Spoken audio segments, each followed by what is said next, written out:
Shalom friends, David HaLevy here. What you're going to find in this episode is evidential proof that Jesus of Nazareth spoke Hebrew, taught in Hebrew, lived in Hebrew, and that his disciples and everyone around him did the same thing, spoke Hebrew, learned in Hebrew, wrote things down in Hebrew. And that by knowing this, you're going to better understand the difficult passages in the New Testament that quite frankly so oftentimes are confusing and don't make sense. We're going to learn where the narrative of Jesus spoke Aramaic came from, why it's false. And then we're going to look at the original languages to discover how knowing that Hebrew was the original language of the Gospels clarifies what Yeshua was actually teaching. This is not hidden knowledge, okay? This isn't being contrarian for clicks. This is how truth works. You look at evidence, you come to a conclusion, and then you see how that conclusion changes your worldview. Now, The Passion of the Christ is slated to hit theaters about this time next year, May of 2027. And the first film was released in 2004, and back then, to be honest, I didn't think much about one of the main characters in that film, a character that perhaps shaped the film as much or maybe even more than any physical actor. And that, of course, was the language of Aramaic. Or maybe more accurately, Syriac. So I remember there being a lot of press at the time talking about how Mel was really digging deep and getting original with his stuff, and quite frankly, that it was kind of a risk on having a movie coming out with 100% subtitles. And I've always been a history buff. I love history. I love languages. I love all that kind of stuff. And I thought, hey, this sounds cool, man. You know, I had always heard Jesus spoke Aramaic. The whole thing's going to be in Aramaic and Latin, maybe some Greek or something. And I got to read it. And that brings me more, deeper into the movie and the events of the day. I was all about it. Hey, this sounds like a good time. Now, once the movie came out, I realized it was all filmed, I think mostly in Malta. None of it was filmed in Israel, certainly none of it in the Galilee. They didn't really have very many Jewish actors or Israeli actors, and that's a big pet peeve of mine. It's like, people talk about all this cultural diversity and all the cultural theft and everything, and no one ever cares when it's the Jews, okay? And so anyway, I digress. It's a soapbox of mine. If you're going to do a Jewish film about Jews in Israel, why not do all three, okay? Anyway, okay, so enough of that. Since the release of the first film, however, I became, just in my own life, more interested in apologetics and archaeology and biblical languages and the culture and customs of first century Israel. It's something that I am obviously very interested in. It's part of my daily life. And if you want to understand the Bible, if you want to understand the Hebrew Bible, if you want to understand the New Testament, I think it's important that you understand all of the history and context behind it. How else could you know what's really going on if you don't actually study the day and age of the time? And as I began to examine the physical evidence and study these things, sometimes at a high academic level, I started to become very suspicious about that film. Okay, the evidences or alleged evidences that Mel Gibson and theologians and other archaeologists point to when they say things like Jesus spoke Aramaic, I couldn't find evidences to support those claims. Yet, as I began to examine and discover these evidences for myself, I really started to doubt even some just basic theological assumptions by some big-time apologists. So let me give you an example. I watched a debate between a guy named Mike Licona, who's done a lot of good work on the resurrection, with Gary Habermas. They've written some books together, I think multiple books together. And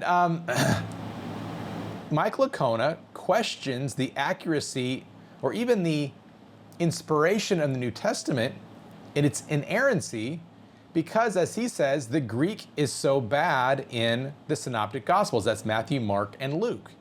So his argument, or his statement in the debate, his argument in the debate was that how could God, or the question he asked, well, how could God inspire bad grammar? How could he inspire bad Greek? And I was like, well, I guess it's a good question. And this is before I knew anything about biblical languages besides Hebrew. I didn't know anything about Greek. In the debate, Mike Licona specifically stated that he does not know Hebrew, that he is more of a Greek scholar. And right then and there, I was like, okay, wait a second. So you're not a Hebrew scholar and you're making this assumption And you're also kind of making this assumption based on this idea that the original documents were in Greek, which I don't think anyone actually, I mean, there are some people that make that argument, but not very many people, and certainly nobody in any kind of quantity, which doesn't mean it's not true. Anyway, there were just questions in my mind, okay? Questions in my mind as to why, more than just his statement of why would God inspire such bad grammar, which was legitimate. Okay, so I watched, I guess internally, as my own biblical Hebrew and Greek understanding revealed, additionally, besides Mike's, I guess assumption, that our translators in English don't always make the best choices for words, best word choices in English for your translations in English, if that's what you're reading in, based upon evidence. Many times they make word choices based upon traditional beliefs and theoretical bias, and I hate to say it, theological bias. All right? We are biased creatures, and our bias will creep into things like that. So I, like many of you, as I've already said, was taught that Yeshua spoke Aramaic. All right, I taught that at university. I was taught that in Bible school. I was taught that in yeshiva. And lost my train of thought. After all, Mel Gibson was obviously taught that too. He staked a $45 million film on this, quote, fact. But in my own personal Bible study, I was time and again baffled by the teachings and sayings of Jesus. Of course, there are hundreds of theologians that we can, have a quick answer for us for these difficult sayings of Jesus. But as I looked at them, as I looked at things like he said, like the eye is the lamp of the body. And if you have a good eye, your body will be full of light. What does that mean? I understand what the words in English mean, but does that really make any sense? What about things like, when the thief on the cross says, remember me when you're in paradise? Or when we look into the Hebrew Bible, we have Rachel telling God, remember me. Or we have Joseph saying to the chief butler when he's in prison, remember me when you get out. Don't forget about me. But when these things are applied, I can see that applying to a human being. But when Rachel is saying this to God, does God forget things? Like, there are weird things happening here that confuse people. All right, there's other things that we could get into, but we're going to cover those two examples specifically. Then there are things like when you really start to study Greek and get into the things that Mike Licona talks about. The first half of the book of Acts, for chapters 1 through 15, have bad grammar, bad Greek, but the second half have good grammar in Greek, which has led some people to say, well, Luke didn't write the whole thing. It's really two authors, or maybe multiple authors. So that's a big question.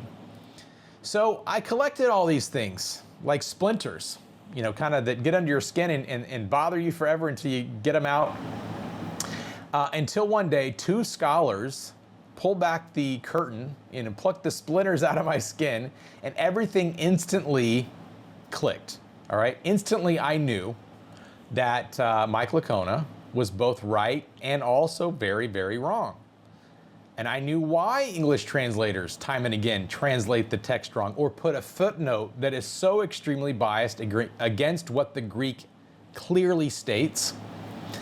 And I knew that Yeshua's teachings, although written for me in plain English, and they didn't make any sense in English, now I finally understood exactly what he was saying, exactly what that English meant, even though the English didn't make any sense. So I knew why the Synoptic Gospels and half of the book of Acts and arguably Revelation have such bad Greek, and why it matches the bad Greek of the Septuagint, which is the Greek translation of the Hebrew Bible, sometimes known as the LXX. And finally, I knew that without a shadow of a doubt, Mel Gibson got it wrong in The Passion of the Christ. And I'm pretty sure he's going to get it wrong in the Resurrection movie too. So although Yeshua could have known Aramaic, and perhaps others around him did know it, there's evidence that people knew it and used it occasionally, he did not teach in Aramaic. Those around him did not live daily life in Aramaic, or teach in Aramaic, or write in Aramaic, nor did any other Jewish person live life in Judea, and arguably also the Galilee, of course, from not just Jesus' time, not just the time when Yeshua lived, but the 2nd century BC through the 2nd century AD, 400-year period. And this is all because of the evidence that shows that the primary language of the Jews in Israel from that time period, the 2nd century BC to the 2nd century AD, was not Aramaic, was not Greek, but was Hebrew. Now, I know that's a big claim. Let's get into the evidence, but first, let's get into exactly why people hold to an Aramaic bias. Okay, so how did we end up here? Where did the origins of this idea that Jesus spoke Aramaic, or that he taught in Aramaic, or that the language, the lingua franca of the day was Aramaic, where did that all come from? You need to run out and get Understanding the Difficult Words of Jesus by David Bivet and Roy Blizzard Jr., I don't know how it's pronounced, but both of these guys are Hebrew scholars. David Bivet actually just passed away, I think, just a few days ago. He spent most of his life living and working here in Israel. You need to also check out the Jerusalem Perspective, which is something that he founded, kind of a think tank of scholars in Jerusalem, and it's well worth getting the paid version of the site. I've had it for years. I use it all the time. Okay, so how did we get to where we are today? Where did this assumption come from? Because look, it doesn't come from evidence.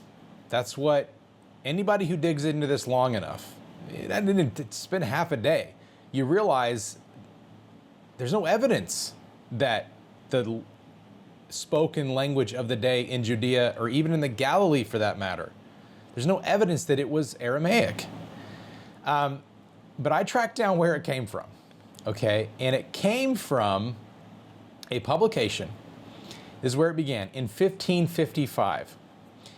And in Europe, by the most powerful, arguably the most powerful person in Europe at the time, Ferdinand I. He was the Holy Roman Emperor at that time.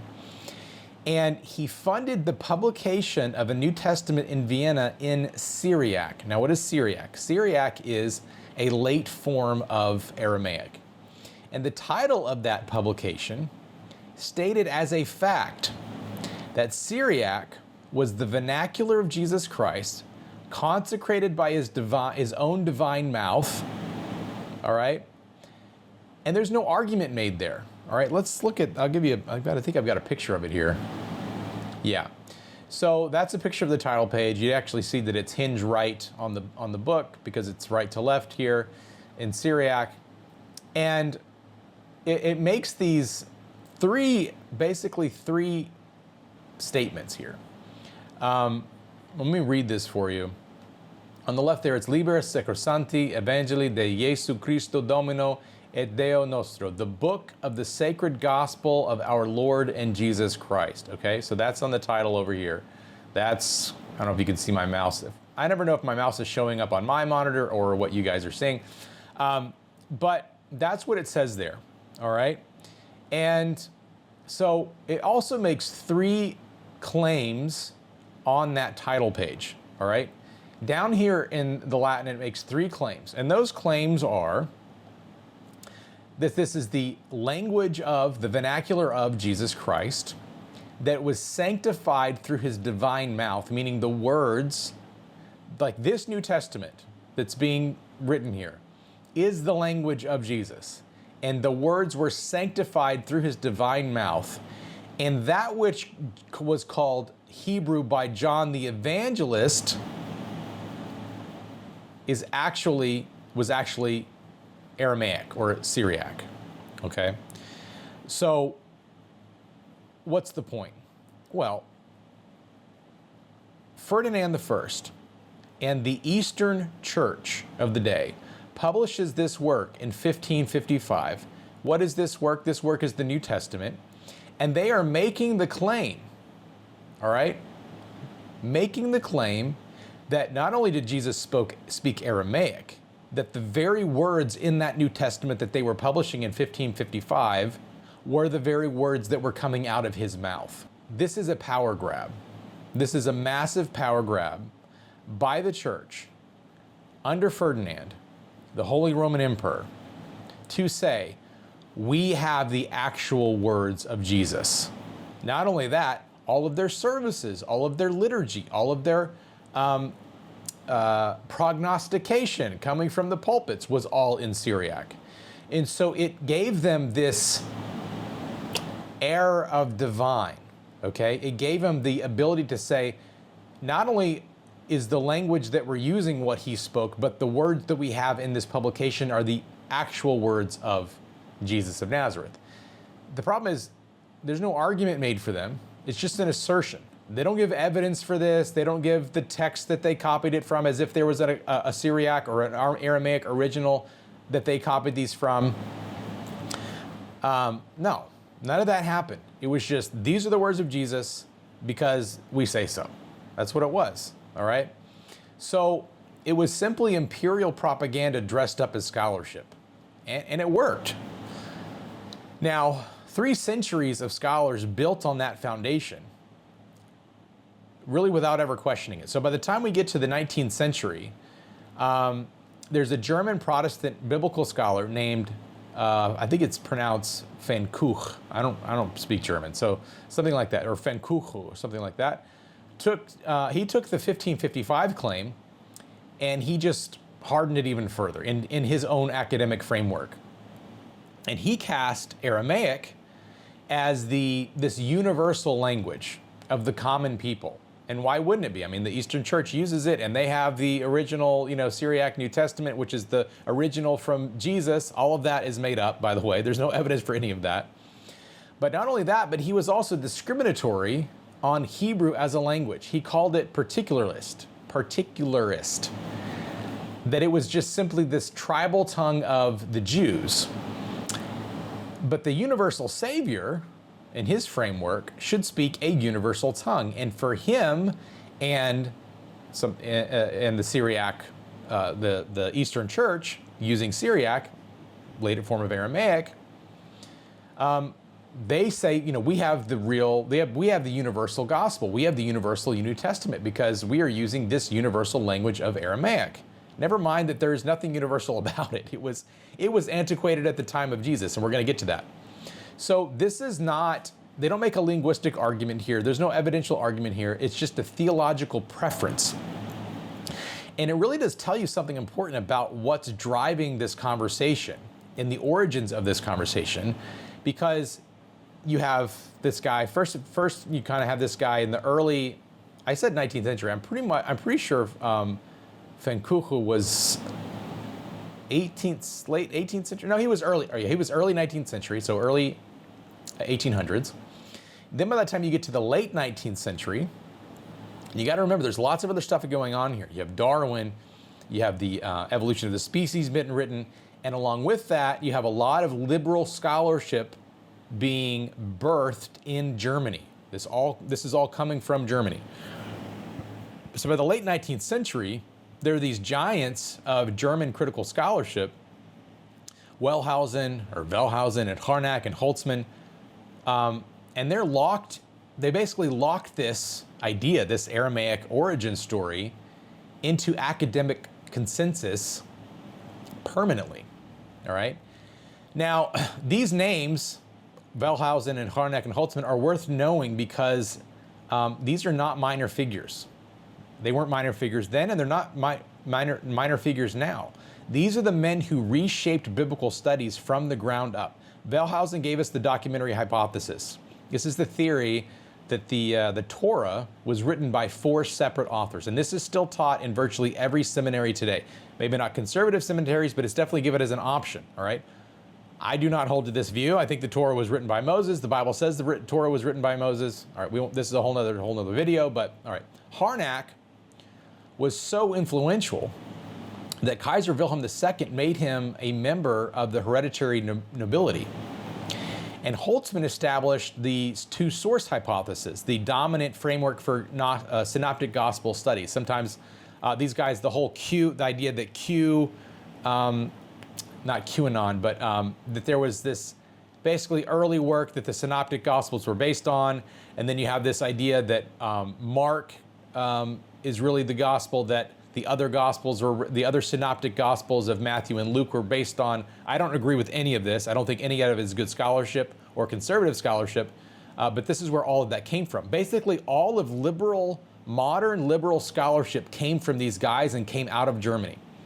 And all of them accepted the Aramaic assumption without applying to it the same evidential standard that they demanded from everything else. I mean, did they really demand it from everything else? I don't think so, but they still didn't critique it like they critiqued everything else that they wrote about, okay? So they never questioned it, they just assumed it. And I think they assumed it because of bias against Hebrew and bias, frankly, against any kind of Jewish influence over theology. And this did not originate with them. That has been a bias from the 3rd and 4th century moving forward. And they did all of this before 1947, before the Dead Sea Scrolls existed as evidence. We're going to get into the Dead Sea Scroll evidence here in a little bit. So this entire consensus was built without access to primary physical data that now overturns their view and certainly the view of Ferdinand I and church leadership of the Eastern Church that were claiming that Syriac was the spoken language of Yeshua, or you go all the way back, Aramaic. A little bit interchangeable. Syriac is heavily influenced by other languages, but I digress. So all the physical evidence now overturns it. We're going to get into that. But here is what you need to understand about these men. Because my hunch was that there was a prejudice that would be confirmed by academic record. And that prejudice would lead somewhere into, again, anti-Hebrew, anti-Jewish thought. Wellhausen's entire framework portrayed a post-exilic Judaism, Judaism of the Torah, the temple, the Pharisees. Now, I agree with some of his ideas about Pharisaical Judaism, certainly. I do not believe it's a genuine outworking of the Hebrew Bible. But he basically threw the baby out with the bathwater, okay? He called all the priestly writings, quote, dried out timber cut to pattern with compass and square, meaning cut it up however you want and get rid of it. He described Judaism as a petty scheme of salvation, all right? And there is no nuance in what they say. It's to me very clear. It's anything Jewish, get rid of it, all right? Now, at this time in history, there were hundreds of thousands of Jews like myself that followed Yeshua as Messiah, that were living in Europe, Germany, etc. About 150,000 of us perished in the Holocaust. And when we look at, I'm getting a little ahead of myself, but when we look at Nazi propaganda, it came from liberal theology from these men. Okay? Now, his famous dictum was, Jesus was not a Christian, but a Jew. And this sounds like, at face value, it kind of honors Yeshua's Jewishness. But it doesn't, okay? In context, when you go and read, it meant that Yeshua transcended Judaism. He's above it. He's above being Jewish, okay? And his teaching was a breakthrough out of Jewish legalism, which I agree with that, into some universal sense. But he, again, throws away the Hebrew of the Hebrew Bible and the roots of the New Testament to come up with this idea that the Jewishness was the container to be discarded. Okay, discarded, excuse me. Now, Harnack, number 2 here, I think I've got pictures of these guys. Hold on a second. There we go. You can stare at their faces while I'm talking about them. Harnack went further, all right? In his final major work, he argued that keeping the Hebrew scriptures in the Christian Bible was a mistake. He really latched on to Marcionism. And that's the idea that the God of the Old Testament was different from the God of the New Testament, therefore we should get rid of the Old Testament. Again, I don't use the term Old Testament, but that's their own words. It's the Hebrew Bible. There's nothing old about it. So he believed that keeping the Hebrew scriptures in the Bible was a mistake and that Protestantism should remove them. He was a Protestant, keep in mind, okay? He wrote that for Protestantism to preserve the Hebrew Bible, or the Old Testament in his words, as a canonical document was the, quote, result of a religious and ecclesiastical paralysis. He admired a 2nd century heretic named, again, I already mentioned this, Marcion. And so he admired this guy, Marcion, all right? And he believed, again, taught that the Hebrew Bible, the God of the Hebrew Bible was an inferior God, and the Hebrew Bible should be cut from the canon entirely. So they agreed. Harnack agreed with Marcion's effectively, I guess, rehabilitating him, okay, bringing him back. So Harnack personally, I want to make this point clear, he personally opposed Nazi radical theology, or ideology, I should say, and disavowed the anti-Semitic movement, but ideas have consequences, don't they? And I've always said this, I will continue to always say this, the disregard for Israel, the reinterpretation and the identity theft of Israel will always lead to anti-Semitism. Reformed replacement theology, covenant theology, fulfillment theology, whatever you want to call it, always, its ultimate natural conclusion is that of anti-Semitism. When you divorce the Jewish people from the promises of God simply for being Jewish, that is, by definition, anti-Semitic. So in 1939, 9 years after Harnack's death, Nazi-aligned theologians formed the Institute for the Study of and Eradication of Jewish Influence on German Church Life. That's what it was called, okay? Its principal, Walter Grundmann, built his framework directly on Harnack's theological nationalism. Academic papers have traced that line explicitly. And this really gets into a discussion, which we're not going to get into here, but we will on later episodes, about the scary parallels between National Socialist theology of Christian nationalism and the current rise of Christian nationalism in America. It is scary because both of these movements align with these German theologians in their idea that they are the true Israel and that we must nationalize Christianity to make it some sort of theocracy, if you will. Now, the Nazis were not Christians. They were, if anything, Hitler was certainly an occultist. He was a Darwinian occultist. But they used these guys' writings to basically get a foothold in Christianized Germany. All right, in 1940, the Institute published, again, I don't read German, I don't know German, but I think this is Die Botschaft Gottes. Probably wrong. But in English it means the message of God, a de-Judaized replacement for Luther's German Bible, and it intended to serve as the official Bible of Hitler's Reich. It sought to remove the Old Testament entirely, strip Jewish influence from the New Testament, and rebrand Jesus as an Aryan rather than as a Jew. Okay? Volkisch publicists, Deutsch Christian members cited Harnack by name to justify it. So they cite Harnack to justify the de-Judaizing of the Bible. And this really brings my mind to this whole movement by these idiots that try to point to the Schofield Bible as the Jewification of Christianity, which is on its face ridiculous because Christianity literally means Messiahism, which goes back to the Jewish Messiah. You cannot have Christianity without it being 100% Jewish in any way, shape, or form that means anything, okay? So, the myth of the Jewification of Christianity is being espoused by these people that are trying to, at the same time, do everything possible in this new woke Reich movement of Nazifying Christianity, quite literally. They're literally using the same playbook. So Wellhausen asked the question academically. Harnack asked it ecclesiastically, right? So how does this work in the ecclesia? Grundmann, his institute, answered it politically. And the most comprehensive scholarly document of this, go check out this work by Suzanne Heschel.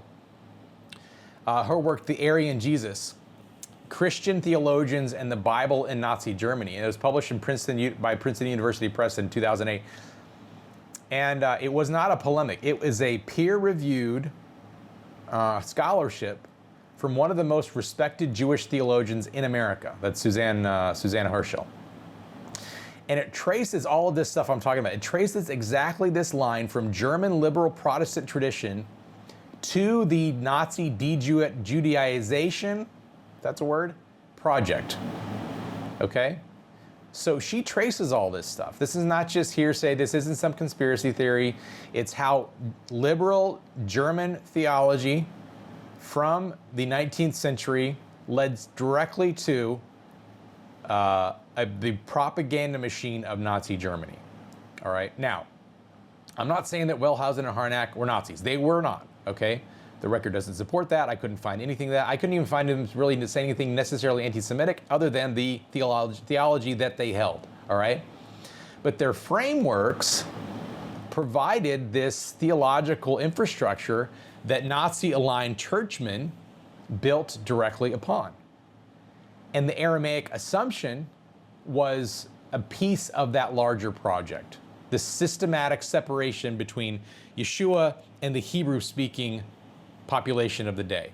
And I know I haven't proved that yet, but we're going to get into it. So anything dealing with Torah rooted, anything dealing with covenant Jewish identity, it all had to be gotten rid of. Okay, that project, their project, I should say, of de-Judaizing everything about the early church, everything about even the language that they were speaking, landed in the classroom, the nearest seminary classroom to you. Unless you go to really conservative, if you want to call them dispensational leaning universities like Moody, there's really not very many left. This is what you're going to find liberal scholarship. Certainly in all the major universities, if you're taking New Testament studies or Hebraic studies or anything like that, you're going to be taught the documentary hypothesis. You're going to be taught that Jesus spoke Aramaic, all this stuff, okay? And it all came from this line of history.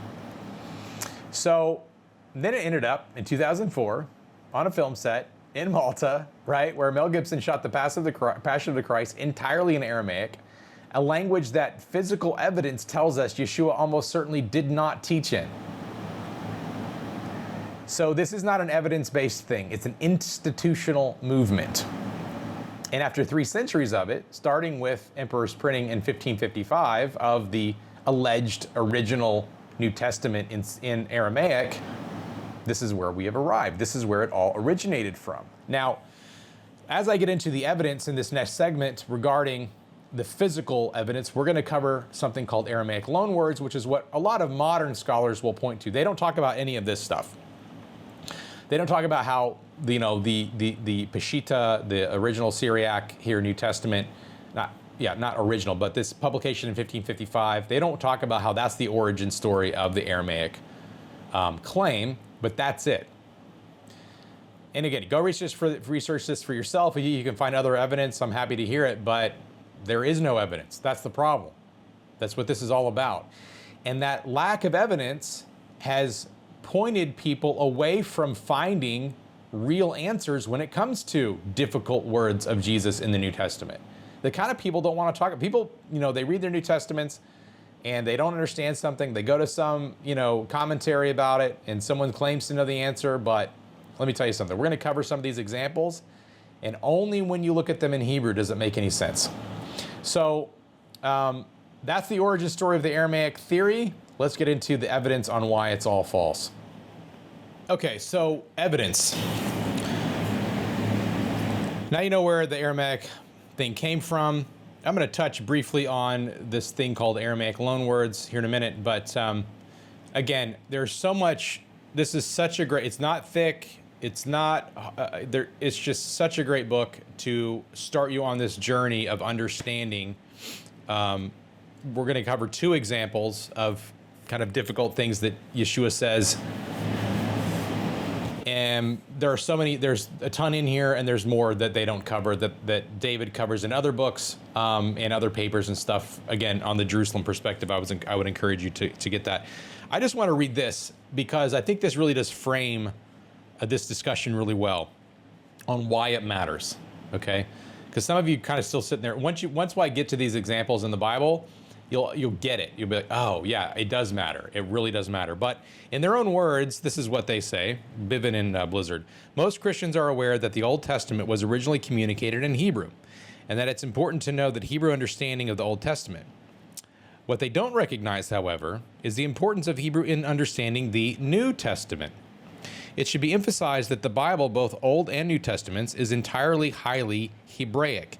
In spite of the fact that portions of the New Testament were communicated in Greek, the background is thoroughly Hebrew. The writers are Hebrew, the culture is Hebrew, the religion is Hebrew, the traditions are Hebrew, and the concepts are Hebrew. We tend to forget that the Old Testament compromises 78% of the biblical text, and the New Testament only 22%. When we add highly Hebraic portions in the New Testament, Matthew, Mark, Luke, and Acts chapters 1 through 15, approximately 43% of the New Testament, the Old Testament, the percentage of the biblical material originally written in Hebrew rises to 88%. So he's stating that obviously the Hebrew Bible written in Hebrew, 1%, which is Aramaic, if that, even 1%. And then 43% of the New Testament was originally in Hebrew, okay? We'll talk about that in a little bit too. So 88% of the Bible then, originally in Hebrew. Not more than 12% of the entire Bible was originally written in Greek. When we subtract from that 12%, the 176 quotations from the Old Testament, from the Hebrew Bible, 14 Old Testament quotations in John, 162 from Acts, 15 to the end of the New Testament, the percentage of the Bible originally composed in Hebrew rises to over 90%. Wow. The assumption that the entire New Testament was originally communicated in Greek has led to a considerable amount of misunderstanding on the part of scholars and laypersons alike. Today, as a result of recent research, we know that the key to understanding all of this material is Hebrew. To this present day, there has been in New Testament studies a disproportionate stress placed on the study of Greek and Hellenism. Now, why is that? It all goes back to those 19th century, not all, but a lot of it goes back to 19th century liberal German scholarship with an Aramaic people's language view. If any additional advances are to be made, especially in better understanding the words of Jesus, the concentration must shift to the study of Hebrew history and culture, and above all, the Hebrew language. Wow. Now, some of you are maybe the one thing I want to cover initially, I just want to talk about this idea of Aramaic loanwords. All languages have loanwords.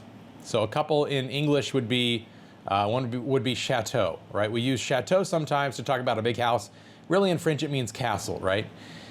And so anyone reading something in English, an author in English, and they use the term chateau, would never come to the conclusion that the actual spoken language of the author was French just because they used a French word.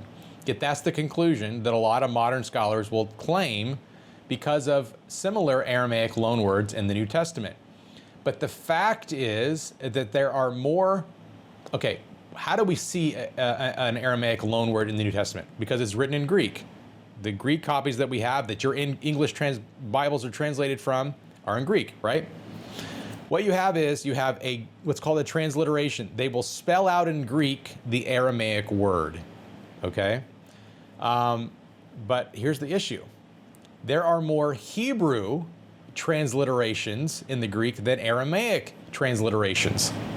So if you want to say that, you cannot make an argument based upon Aramaic loanwords because there are more Hebrew loanwords in the Greek than Aramaic loanwords. But everyone ignores the Hebrew because of statements literally going all the way back to that 1555 Syriac or Aramaic translation of the New Testament that claimed that when you see Hebrew, it really means Aramaic. And that has stuck. All these hundreds and hundreds of years later, it's still something that people repeat. Okay, now there are obviously Aramaic phrases in the New Testament, okay? The problem is that Hebrew picked up these Aramaic phrases, and many of them are so close to Hebrew, it's even hard to argue that they are actually Aramaic.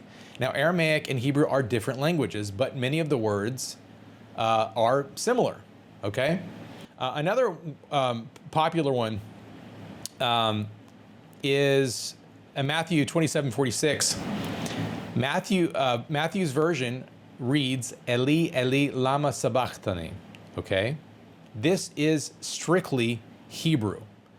Now, Mark's version says Eloi, Eloi, which is Aramaic. And so we don't have time to get into how we got the Gospel of Mark and why it is Aramaic, but we know because of the crowd's reaction that Yeshua was not speaking Aramaic. He did not say Eloi, Eloi, because the crowd thought he was calling for Elijah.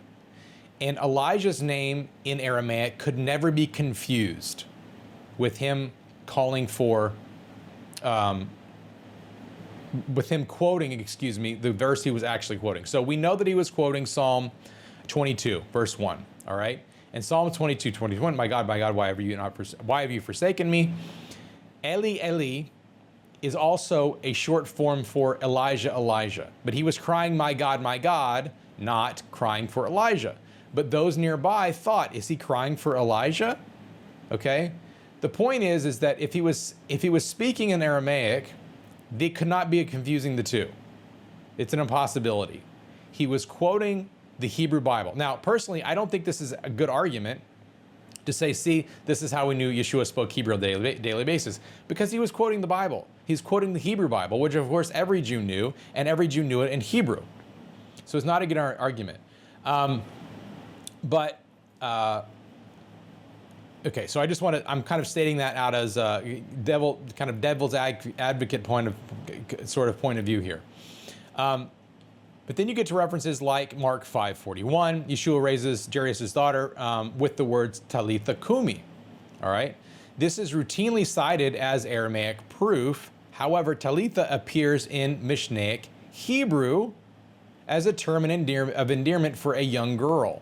Okay, this is just a Aramaicized, if you will, loan word in Mishnaic Hebrew. Now, what is Mishnaic Hebrew?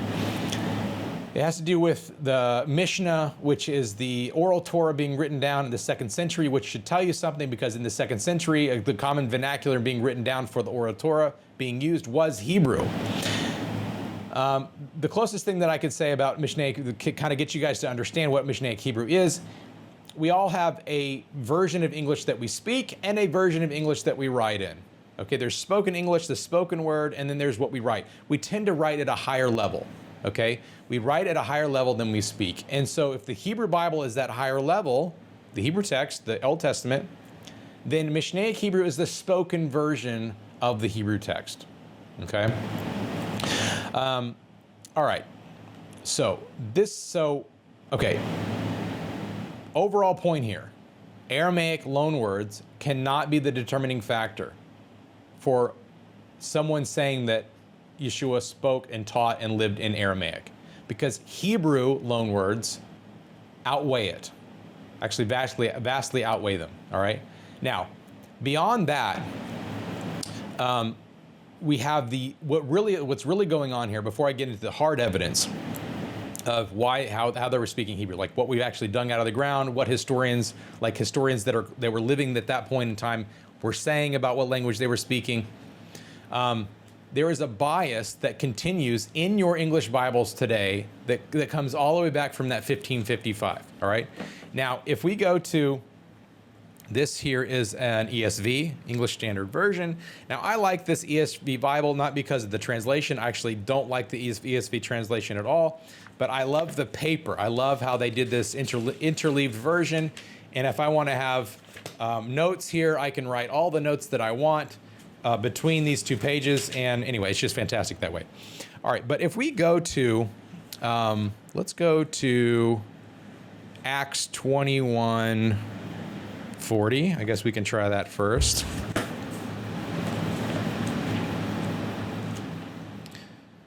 I think this has a footnote in there. We'll see if I'm right. This is the bias that I'm talking about. Acts 21:40.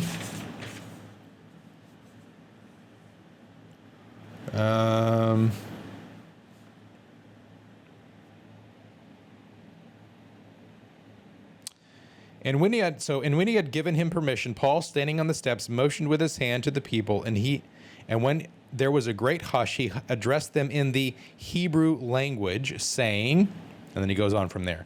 But there's a footnote here, and the footnote says, or Hebrew dialect, in parentheses, probably Aramaic. In the Greek specifically, it will say either Ibraisti or Ibreon dialecto. Okay, it's where we get the term dialect, which means Hebrew language. He addressed them in Hebrew, in the Hebrew language. But the bias kicks in here, and the bias says, well, we've always been taught that they were really speaking Aramaic. He must have really been speaking Aramaic. There's no evidence for this. So they literally read in the Greek text. The Greek says he spoke to them in the Hebrew language, and the footnote says probably Aramaic. That's the bias I'm talking about, okay? And there's other sections we can go to that say the exact same thing. Acts 22:2, Acts 26:14. So where the text uses Ibraidi dialecto or Ibreon dialecto, or sometimes glotta Ibreon, which is the Hebrew tongue, the ESV and other translations like the NIV will change it to say Aramaic or put a footnote that says Aramaic. All right. So the problem with that is that there are so many other instances where specifically we have John 5:2, Bethesda or Beit Chesda, which is Hebrew, John 19:13, Gabbatha, John 19:17, Golgotha, John 19:22, all specifically say Ibraisti. John never says Aramaic, which if you remember back to the 1555 Syriac translation, one of those, the third point there, let's see if I can, let me just go there really quickly, go briefly here. The third point here is that when we see Hebrew called by John the Evangelist, he really means Aramaic. And it's continued all the way to your translation today. It's this bias that never goes away. Okay. Now, so we covered the translator bias. Let's look at what Josephus says. And I want to read this from the boys, Blizzard and Bivin, because to me this says a lot, all right? Now my notes here say Josephus uses glotta Ibreon or Hebrew tongue and Ibreon dialecton, Hebrew dialect, the same exact wording that we see in the New Testament when it says they were speaking Hebrew. Consistently, he uses it to mean Hebrew. And there's a scholar whose last name is Grintz, he's passed away now. But he has confirmed that the etymology of specific words like Shabbat or Sabbath derives specifically from Shin Beit Tav, the Hebrew root there. It's called the Shoresh, the root, all right? Which did not exist in Aramaic, okay? It's like Sabbaton in the Greek, etc. This all comes from the Hebrew. There's other examples like a Hebrew Aleph Damet Mem, which is Adom. Adam comes from Adom, meaning earth. Aramaic, Sumka, could never be confused, all right?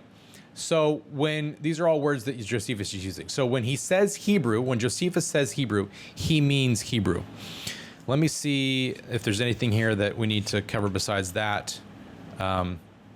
Let's see what Grintz, yeah, okay, so here's what Grintz says. Here's a couple quotes from Grintz. From Josephus' Antiquities of the Jews, let's say, Grintz supports his statement with many excellent examples from Josephus. Only two will be quoted here. The first is from Josephus' Antiquities of the Jews, quote, for which reason we also pass this day in response from toil and call it Sabbath or Sabbata, a word which in the Hebrew language, Ibreon dialecton, means rest. Okay, so Josephus here writing, and then he's saying this comes from the Hebrew. He also includes this when Josephus derives, as had the Bible, the word Sabbath from the Hebrew Shabbat, Shin Beit Tav. In Aramaic, the verb Shabbat does not exist. Okay?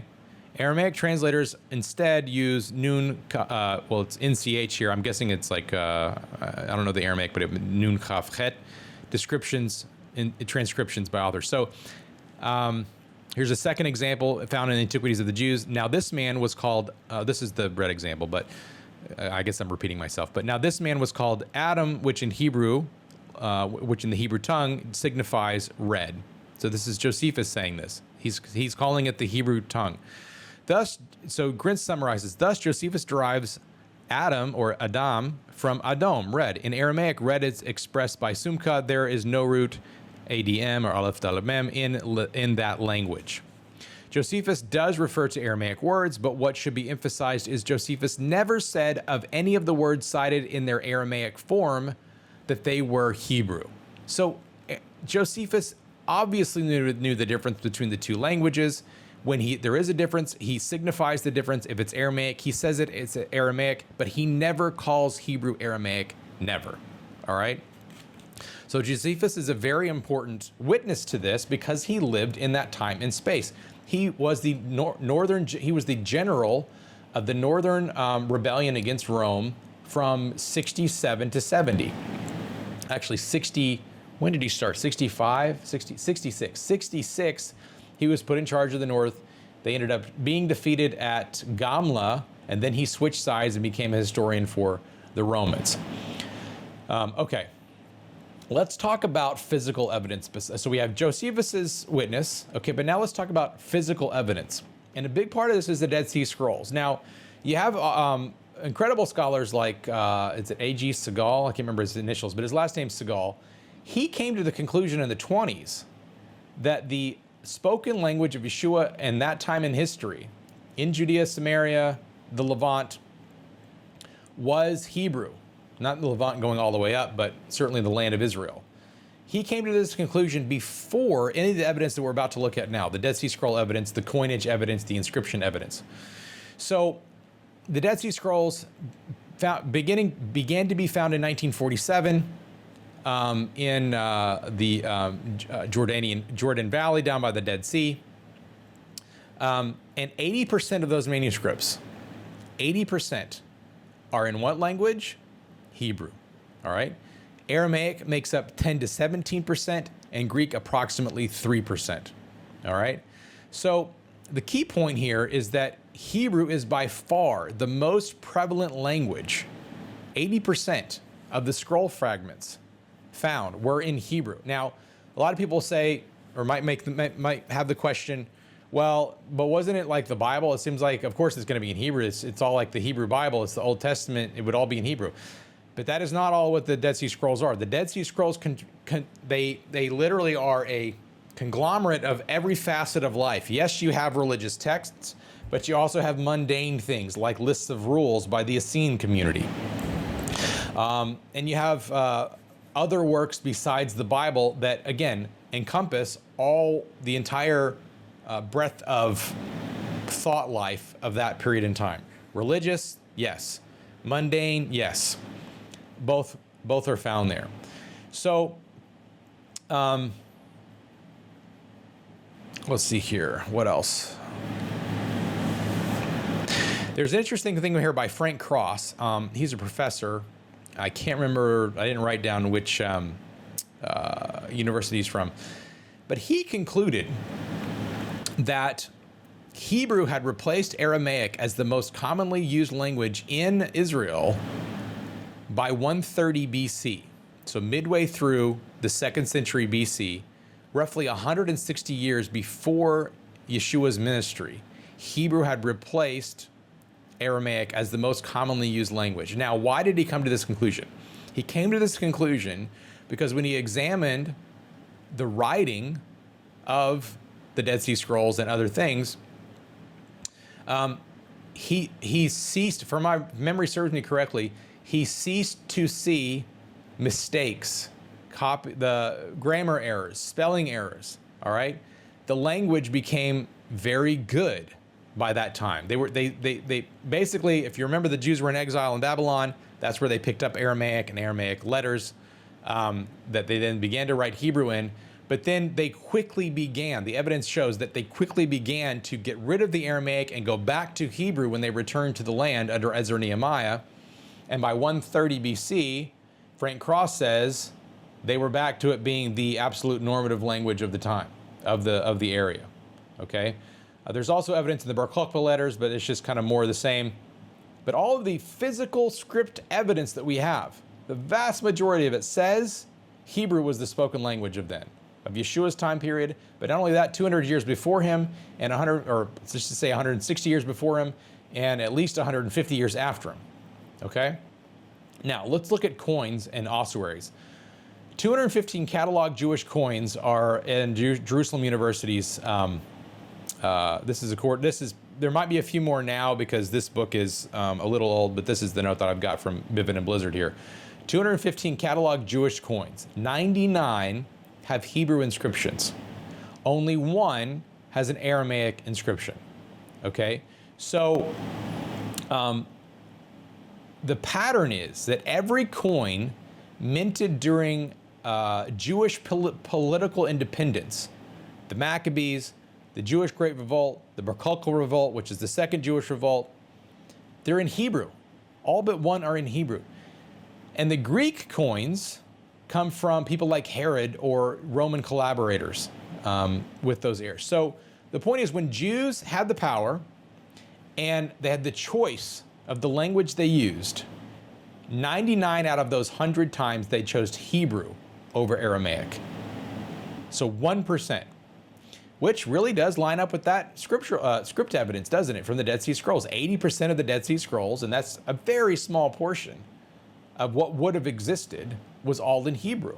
A very small percentage of that was in Aramaic. What about ossuaries? Ossuaries were these stone boxes that when you buried a body, in Yeshua's day and age, of course he was buried, right, in a tomb above ground. It was a hole cut out of rock. The stone that sealed the entrance. After a year, they would go in, take your bones after you had decomposed, and put them in a box. And that stone box would have a lid on it. And on that stone box, the family would inscribe the name, or sometimes inscribe a phrase on it. Okay? And what these inscriptions tell us is that of all the ossuaries that we found, which is not in a holy language at this point. We're not quoting the Bible. We're not writing the Bible down. Okay, this is the common man scribing things about their family members on their bone box. You can look up examples of this stuff. It's in the language of Hebrew. The vast majority is in the language of Hebrew, okay? Milik, who is a scholar of all these ossuary boxes, he says that Hebrew on ossuaries surely attests that this was a natural language in that milieu, and not merely a religious use of a classic holy tongue. Okay? Now, what about the Temple Mount excavations? Temple Mount excavations were directed by Benjamin Mazar since 1968. He's now since passed on. It's the most extensive ever in Israel. There's lots of excavations going on in Israel, but around the Temple Mount, okay, which is Jerusalem, there have been zero Aramaic inscriptions found from the Roman period. All inscriptions are in Hebrew, Greek, and Latin. And probably the most famous one that you may have heard about is called the Place of the Trumpeting, which was a Korban stone. And it's the corner of the Temple Mount platform. And it's where a priest would stand at the place of the trumpeting and blow a trumpet for the beginning of Shabbat, beginning of holidays, ending of holidays, that sort of thing. And in the Hebrew, it says Levait Hatikiyah, the place of the trumpeting. Okay? All right. So that's it with the evidence. There's more evidence here, but just to kind of regroup and break this down again, all the physical evidence, whether it's the Dead Sea Scrolls, whether it's coin material, whether it's ossuary boxes, whether it's inscriptions that have been found, that's how we know what people lived life in. It's how we know what they spoke, what they wrote, okay? It was Hebrew, all right? It was all in Hebrew. Now, we're going to get into the text, and David Biven and Blizzard argued that the thing that screams the loudest for Yeshua teaching and speaking and living life in Hebrew along with all his disciples and the people of Israel of that day, the thing that screams the loudest is the New Testament itself. So I don't want to beat a dead horse here, but now we're going to get into, with the physical evidence, but now we're going to get into the New Testament text, and we're going to look at just a couple of examples. So we could go on for a couple hours here covering all the stuff that they cover and other things that aren't even in their book. But we're going to cover two examples that I think will immediately, number one, clarify passages that maybe you're confused about, and number two, give you insight into the transmitted language that our Greek texts are reporting on. Okay, so this first one I want to get into is in Matthew chapter 6. Let me pull this up for you guys. Matthew chapter 6, verse 19. This is in the NKJV. Do not lay up for yourselves treasures on earth where moth and rust destroy and where the thieves break in and steal, but lay up for yourselves treasures in heaven where neither moth nor rust destroys and where thieves do not break in and steal. For where your treasure is, your heart will be also. All right? Then Yeshua says, the lamp of the body is the eye. What? If therefore your eye is good, your whole body will be full of light. But if your eye is bad, your whole body will be full of darkness. If therefore the light that is in you is darkness, how great is that darkness? Then he goes on to say, no one can serve two masters, for each will hate one and love the other, or else he will be loyal to one and despise the other. You cannot serve God and mammon. So verses 19 through 21, obviously Yeshua is speaking about monetary things, that if you're just worried about monetary things, your treasure on earth, that's where moth and rust destroy that kind of stuff. Like if you're worried about building up treasures here on earth, that is not a long-lasting thing. That is not something that's going to enter into eternity with you. Therefore, where should we be focused on storing up treasure? In heaven, in the things of the spiritual afterlife, okay, the eternal, not the temporal. And then in verse 24, he's talking about no one can serve two masters. Either one will love one and hate the other, or will be loyal to one and despise the other. You cannot serve both God and mammon. Again, talking about physical things of wealth. You cannot serve both money and God at the same time. It doesn't mean money's a bad thing. It doesn't mean we don't need money, don't need treasures of some way, shape, or form. He's saying, where is your heart focused here, right? What is your heart? Where is your heart loyal? Who is your heart loyal to? That's the ultimate question here. Apart from these verses 22 and 23, what is he talking about? Again, I understand the words on the page, right? I understand what lamp means and body means and eye means and darkness. These words in English make sense to me, but this doesn't make sense. If you were in Israel today and someone came around asking for donations for some charitable good cause, whatever it is, sometimes they will say, give with a good eye. Give with a good eye. This comes from the Hebrew idiom about the eye being, about someone who has a good eye is generous. And someone who has a bad eye is stingy, is greedy. So Yeshua is using what's called a Hebrew idiom. It's a Hebrew saying to tie into this talk about treasure in heaven, to tie into this talk about money and serving God and not serving money, okay? And he makes the point here, when you're storing up treasures in heaven, but you're on earth, right? And you have a good eye, if you're generous, your body will be full of light and you will be shining that light to others. But if you have a bad eye, if you're greedy and stingy, your body will be full of darkness. So therefore, if the light that's in you is darkness, how great is that darkness? So for the uninitiated here, if you don't understand that Yeshua is communicating in Hebrew here, if you don't understand that this is a Hebrew idiom, this is completely discombobulated, disconnected from the two sections before and after it. It's like, okay, he's talking about treasure in heaven, dwell on heavenly things, not on earthly, monetary things, if you will. Then he's talking about serving God, not money. I get that. Okay, that's all tied in. But what is this middle section about?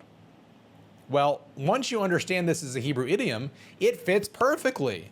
He's been on the same subject the whole time. In fact, it's even more powerful, right?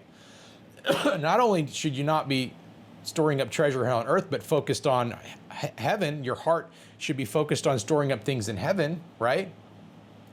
But he says, check yourself that you're not being greedy and stingy. Make sure that you're being generous in your earthly wealth that you do have, that I am giving you, that God has given you. Make sure that you're generous with that earthly wealth, because then your body will be full of light. Wow. You see how this doesn't make any sense? All of a sudden you understand, okay, well, Yeshua is speaking Hebrew. I wonder if this is a Hebrew idiom, this weird phrase that he uses. You look it up, boom. Yeah, it's a Hebrew idiom. This is what it means. So this is just one example, okay? We're not going to go there, but another example that takes longer to kind of pick through, because there's a lot of Hebrew idioms being used, and like Hebrew references, is when Yeshua is teaching in Nazareth, and they say, he basically talking about himself, saying this passage has been fulfilled before you today, and they marvel at the quote wonderful words or marvelous things that are coming out of his mouth, saying, isn't this Joseph's son? And then like 2 verses later, they're stoning him. They're trying to stone him. And it's like, what happened? I thought they were talking good about him. They were saying great things about him, and all of a sudden they're trying to kill him. Like, what happened? Well, what happened was Hebrew. That's what happened. Hebrew stuff was going on behind the scenes, inside baseball, if you will, that we can uncover when we dig, but it's not apparent right there in the English, okay? All right, that's something you guys can need to look up and study on yourselves. I wanted to cover a little more simple one here, and that is this idea of when we look at, let's go to the New Testament first, and we'll go backwards and go to the Hebrew after that. When we go to Luke, and Yeshua is being crucified. By the way, I wasn't planning on this, but let me just go back. I'll back up here. Luke 23, my voice is getting hoarse. Verse 38, an inscription was also written above him in in letters of Greek, Latin, and Hebrew. Greek, Latin, and Hebrew. And what did it say? This is the King of the Jews. Not Aramaic. What was the common tongue of the day that everyone would have recognized? Greek, Latin, and Hebrew. All right. Then one of the criminals that was hanging blasphemed him, saying, if you are the Messiah, save yourself and us. But the other one answered, rebuking him, saying, do you not even fear God, seeing you are under the same condemnation? And we indeed justly, for we receive the due reward of our deeds. But this man has done nothing wrong, referring to Yeshua. Then he said to the Lord, Yeshua the Lord, Lord, remember me when you come into your kingdom. And Yeshua said to him, assuredly I say to you, today you will be with me in paradise. This is a little weird to me, because he says, remember me when you enter into your kingdom. And Yeshua says, today you're going to be with me in paradise. Did he really think that, obviously this person who he believes is the Messiah, believes him to be Lord, that he would forget? Does God forget things? I don't think so. So it's a little funny, right? But again, okay, they're not speaking English. They're not speaking Greek. What are they speaking? What does all the evidence point to? Okay, they're speaking Hebrew. So what does it mean to remember someone in Hebrew? That's the next question we have to ask. So let's go to Genesis 40 to begin with, okay?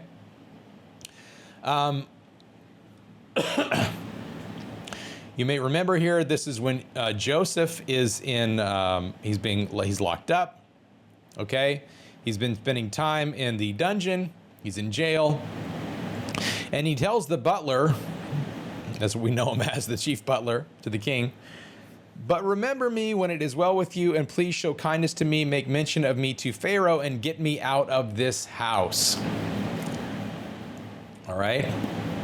Now, another just thing about Hebrew here, bait or house,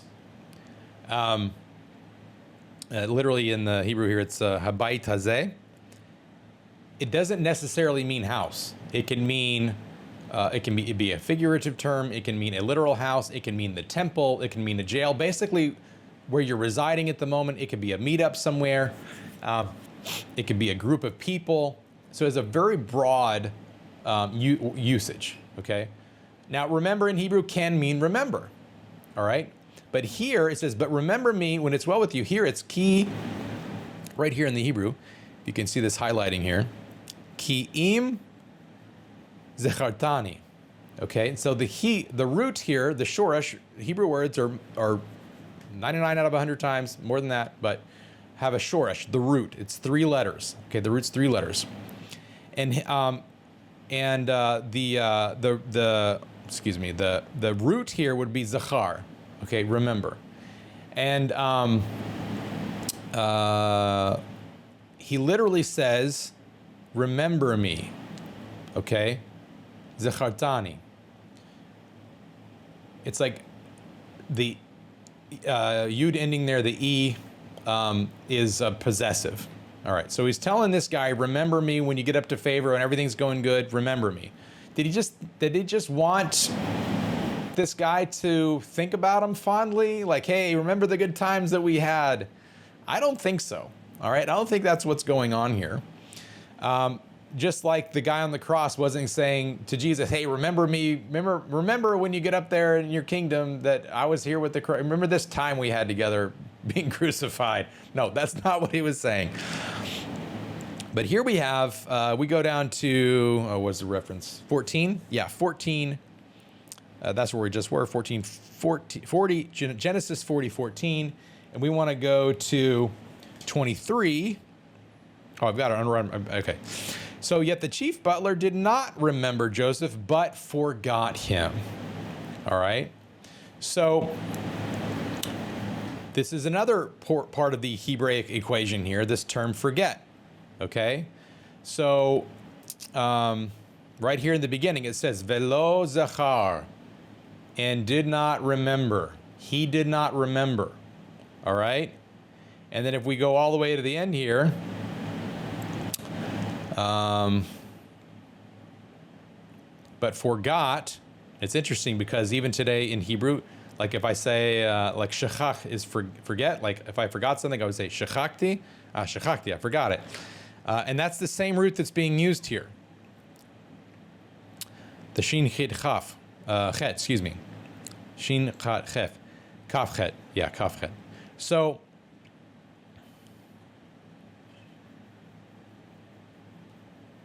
veishcheu, yeah, veishcheu. So, he didn't remember Joseph, he forgot him. But is this just really remembering and forgetting? Well, to clarify how these are being used, let's go to Genesis chapter 30, or should we go to 1 Samuel? Give me a second. Yeah, let's go to Genesis 30 first. Genesis 30:22. Then God remembered Rachel, and God listened to her and opened her womb. All right. So again, we have to ask the question: does God forget things? Does He need to be reminded of things? No, of course not. So, all right, I'm going to pull back the curtain here. What does this really remember? What does remember really mean? Again, we have the root here. Here it is, zechar. Ve'yisro is how it's being written in Hebrew. Ve'yisro Elohim. So et Rachel. So, and he remembered Rachel. Remembered means to intercede for in these circumstances. Now, can zachar mean remember? Like remember? Yeah, it can. But when we're talking about God, God doesn't forget. What Rachel is crying out for her, for God to remember her, he's crying out for him. She is crying out for him to intercede for her. Okay? Don't forget me, intercede for me. Joseph was saying, listen, when you get up and things are good with the Pharaoh, intercede for me. Don't forget about me. Do something on my behalf is what it means. to do something on my behalf or someone's behalf. Let's go to 1 Samuel. Here's another example. 1 Samuel 1, verse 11.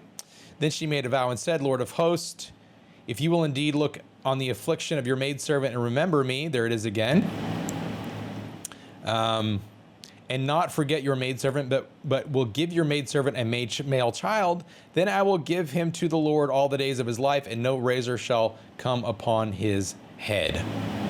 Okay? So, if you will remember me, again, does God need reminding? No. It means to intercede for. So when we go back to Luke, and we're trying to understand what's going on here with Yeshua, and we know that they're speaking Hebrew, and he says, Lord, remember me when you come into your kingdom. He's saying, intercede for me.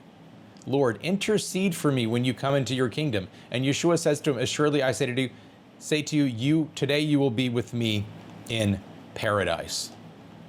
So these are just two examples of how understanding that Yeshua was speaking Hebrew. The people around him speaking Hebrew. They're reading Hebrew. They're writing in Hebrew. But how does this, okay, you can see how this can clarify little things like this, that it's like, well, does he need reminding? Is he, like, what do you mean? Does God not remember stuff? Like Rachel has to tell him to remember her. Samuel's mother has to ask God to remember her. No. Study the Hebrew. You come to the conclusion. It means to intercede. Joseph is asking for intercession on his behalf, not just for the guy to think back fondly on him. So there's hundreds of other examples. All right. These are just two. But again, I want to emphasize here, this is not Gnosticism. This is not secret knowledge. It's just knowledge that you're not aware of. It's a fact of history that has been veiled by people who had ulterior motives for wanting a Jewishness of the Messiah, a Hebraic root of the text to be known, because they were the scepter keepers. They were the gatekeepers. We go all the way back to 1555. The Syriac Eastern Church is saying, we have the very words of Jesus, now therefore we have the authority over everybody else on earth regarding God and salvation and the gospel and the word of God. They're literally saying we have the actual words of God, and it isn't Hebrew, nothing Jewish about it. It's the people's language, it's Syriac, it's Aramaic. And that has stuck to this very day. So I'm not trying to be contrarian, just for clicks here, as I've said before, all right? This is for you guys. I cannot tell you the clarification that has come to me in other weird passages that everyone gets, yeah, that's this, that, and the other, right? When I'm not satisfied with those answers, because I see the lamp of the body as the eye, and they give me some answer that doesn't make any sense, and I'm like, I could have come up with that weird answer on my own. I can come up with my own answers that don't make sense. Okay, something that might be going on in your head is, all right, well, but how do we really know what the Bible says then? That's a good question. To me, this actually is an apologetic. To me, this gets me closer to the original text than, as per se, the Mike Laconas of the world that want to tell me that the text isn't the inspired word of God. And I say, hold on. If we're going by your belief system, which is that Aramaic is the spoken word of Yeshua, that the Hebrew wasn't the original text, that this Greek was the inspired from God, well then, yeah, we have to come to your conclusion. But that conclusion isn't true. There is no evidence that the original Gospels, synoptic Gospels, Matthew, Mark, and Luke, John was written, I think, in Greek, but Matthew, Mark, and Luke in the first half of Acts, and arguably the book of Revelation, the poor Greek there points to a Hebrew original with Greek written over the top of it. So we get the Hebrew idioms, we get the Hebrew grammar underneath the bad Greek grammar. To me, that is encouraging, because now when we go back and we read things from the early church fathers like Irenaeus, like Eusebius, like Jerome, all of them testified that the original gospel of Matthew at minimum, and also probably Mark and Luke, but out of their own mouths, at minimum, the original gospels were written in Hebrew. This is from their own mouths. Irenaeus, Eusebius, Jerome, this covers 300 years of early church history. They all say the same thing. Eusebius says, now where we got the translations in Greek and other languages that we have today meaning for him, I think, was middle of the 3rd century. It might have been middle, yeah, I think that's right. Maybe middle of the 2nd century. I think middle of 3rd. And that would dates. How we got the languages that they had today, meaning he says, look, it was originally written in Hebrew, now we have Greek and other languages. I don't know where we got these other languages. I don't know how we got the translations of Greek and other, but the original was in Hebrew. Jerome testifies to an original Hebrew gospel residing in Caesarea when he was translating the Latin Vulgate in the middle of the 4th century from Bethlehem. So these are facts that we've known for thousands of years. And yet the bias has kicked in. The bias took over.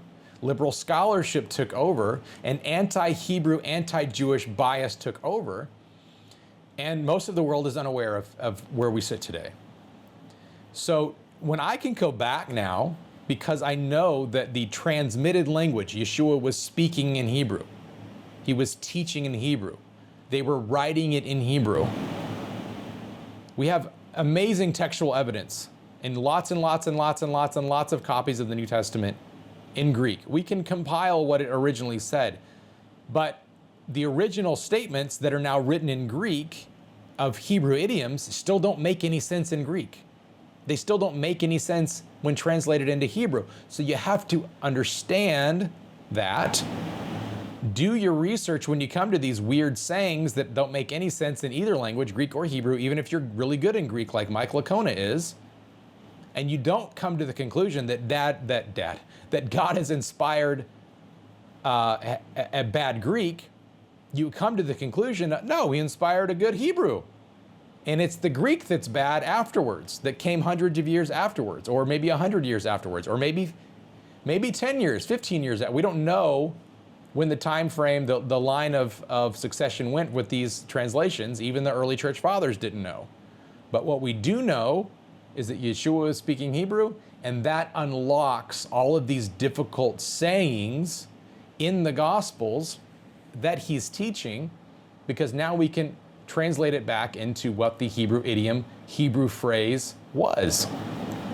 And a lot of these things are in plain sight, and you've actually never realized it because of our English translations, and you think it's just weird English because of things like the King James Bible. Now, I think the King James is actually a very good translation. Once you start to understand Hebrew and study Hebrew, you realize that they really attempted to keep a lot of the Hebrew phrasing in the English translation. And we just think that's kind of like this weird Old English thing, but it's not an Old English thing. It's not a Middle English thing. It's not an Elizabethan English thing. It is a Hebrew thing. So phrases like, he lifted up his eyes, right? Thus he lifted up his eyes to see. We think, oh, that's just some kind of funny, Elizabethan English way to say he looked. No, it's Hebrew. That's a Hebrew way of saying he looked. He lifted up his eyes is a Hebrew expression. It's a Hebrew idiom. And it's sitting there in plain sight, but you don't realize it because you don't know Hebrew. Okay? So in our book, The Rooted Kingdom, we make this assertion that until you're able to have a basic knowledge of Hebrew, you're not going to be able to check what people say about the Bible. And as Biven and Blizzard say, and I completely agree with them, when over 90% of the Bible was originally written in Hebrew, which is more important to understand, Hebrew or Greek? Hebrew. Hebrew is much more important for you to study and understand. And I don't mean being able to speak it. I don't even mean being able to read it out loud. I was born in America. I'm an American speaker, okay? I speak modern Hebrew very poorly, but I speak it. And I struggle with, even native Israelis struggle with reading the Hebrew Bible because it is very difficult. I don't mean being able to read it out loud in a synagogue for you to be able to understand this stuff. I mean, you need to learn and get to the point where you can at least read the text on the page and check what people are saying about it. Understand how the language works, understand how the verbs work, understand how the grammar works. So then you're not being manipulated by the Gnostics of the world that have all the secret knowledge, okay? Again, I say, this is not secret knowledge. Go and research it for yourself. I do not have something in my mind, in my, purview that you don't have access to. That's why I'm bringing this to you. That's why I'm passionate about it, because I want you guys to understand this so that you don't get hoodwinked. I want you guys to understand this so that you can understand, like David and Roy point out, the difficult words of Yeshua, because they do exist and they are difficult. And this is the key that unlocks all of that. Well, some of you are already nasty in the comments. I can't help that, but thank you for watching. I want to point out a couple things coming up this fall. The Rooted Kingdom Conference, our website's going to be up shortly, and it's going to be amazing. We have speakers coming from Israel. We have Israelis coming from Europe. We've got some amazing speakers even from the United States. We've got Jewish, we've got Arab, we've got Jews. I already said that. Jewish, Arab, Americans, apologists going to be there. Okay, dates. October 2nd and 3rd in Lubbock, Texas, which is at Turning Point Community Church. Again, this is going to be on the website shortly. rootedkingdom.com, therootedkingdom.com. And then, so October 2nd and 3rd, Turning Point Community Church in Lubbock, Texas, and Mars Hill Community Church in Powder Springs, Georgia, the next weekend, October 9th and 10th. All right, so these are back-to-back weekends. We would love to see you guys there. Yeah, love you guys. Thanks for joining. See you later.